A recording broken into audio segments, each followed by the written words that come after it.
In this tutorial, let's focus on applying materials to our model.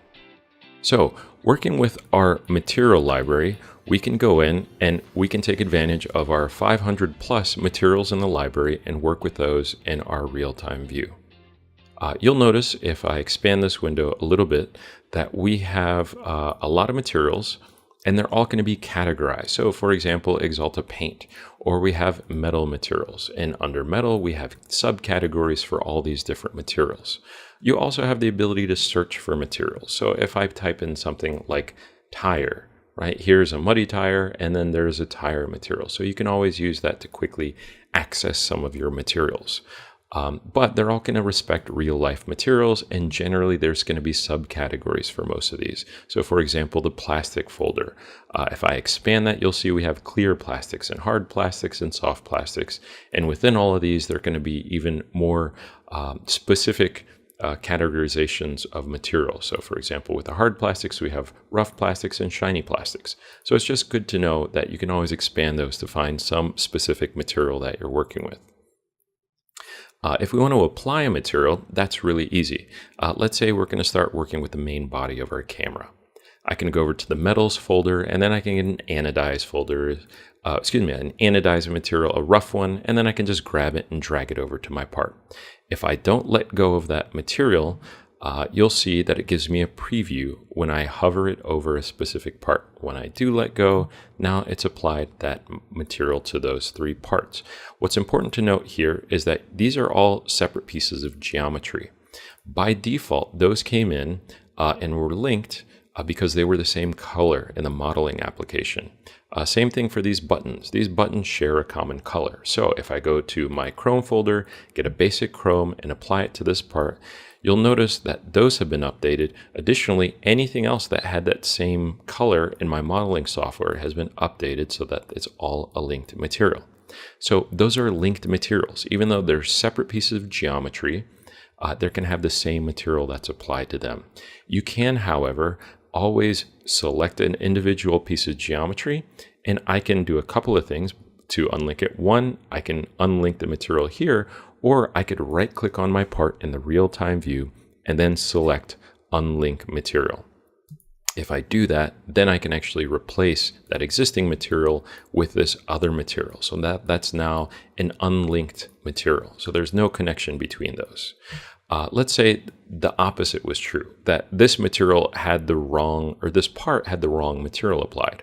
What I could do is I could right click on any piece of geometry, I could copy that material, and then I could right click on this piece of geometry here, and I could select paste linked material. That would assign one material so that now that's a single material, and if I make a change to one of those, it's going to make a change to all of those. Right? So that's working with linked materials.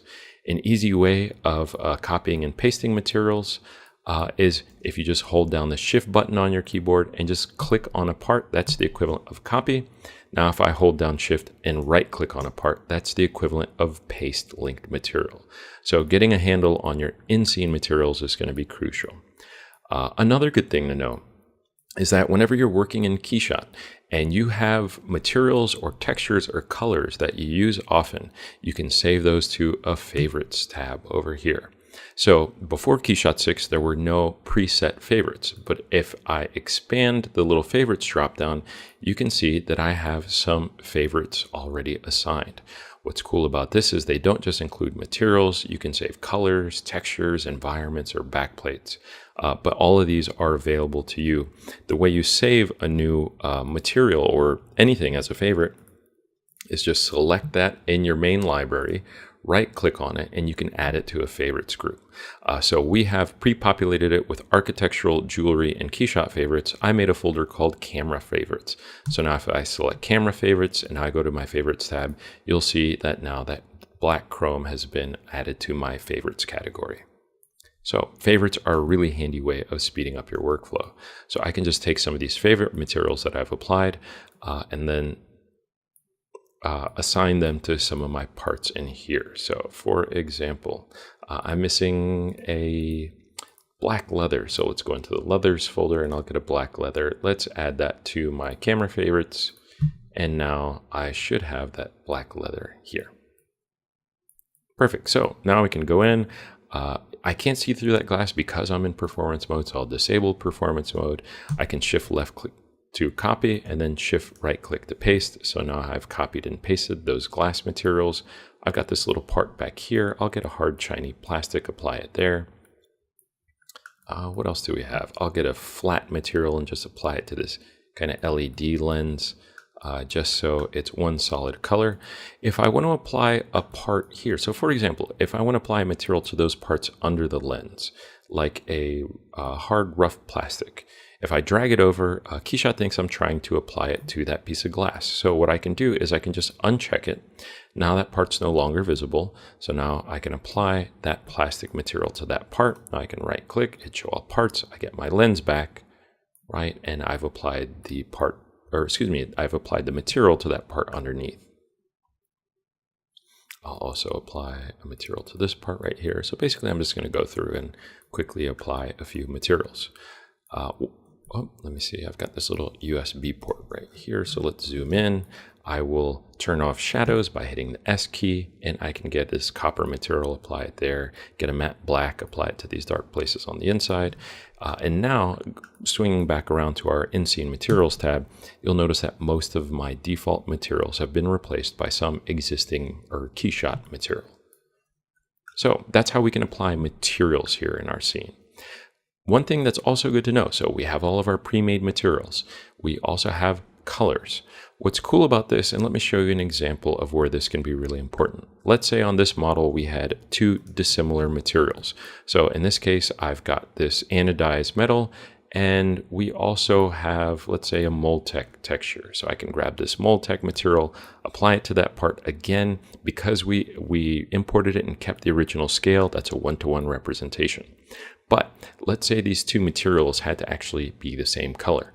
Well, what I can do is go to my colors tab, and here I can actually select colors and apply those to my material. What's great about this is we have full Pantone libraries and RAL libraries. So if I grab any one of these colors here, so for example, this Pantone color, or I can do a search for a Pantone color. Let's look for a green, right? So now we have all the greens from Pantone. So I can grab that Pantone color, drag it over to the part. It takes on the Pantone information, and now I drag it over to that Moldtec, and it is now the matching color. So if I double click on a material, I can edit it. And you'll see that even though these are two separate materials, they're being defined by the same Pantone color. So you can work with colors and apply those to your existing materials to quickly create your new materials. So I can right click on a Pantone, add it to my favorites. And so now under camera favorites, I'll also have that Pantone color if it's one that I use often. But just a quick note to show that you're not just limited to eyeballing a color just by selecting it here. You can use the Pantone library to define that color as well. So that green's okay for the metal, but I'll go ahead and change out this part right here. We talked a little bit about materials. Let's talk a little bit about textures as well. I'll change this to a shiny plastic. Right, so this is just a black shiny plastic. And now let's hop over into textures and talk about what they are and how to work with them. We'll cover textures in our next tutorial. You can find more learning content on our YouTube page. Thanks for watching.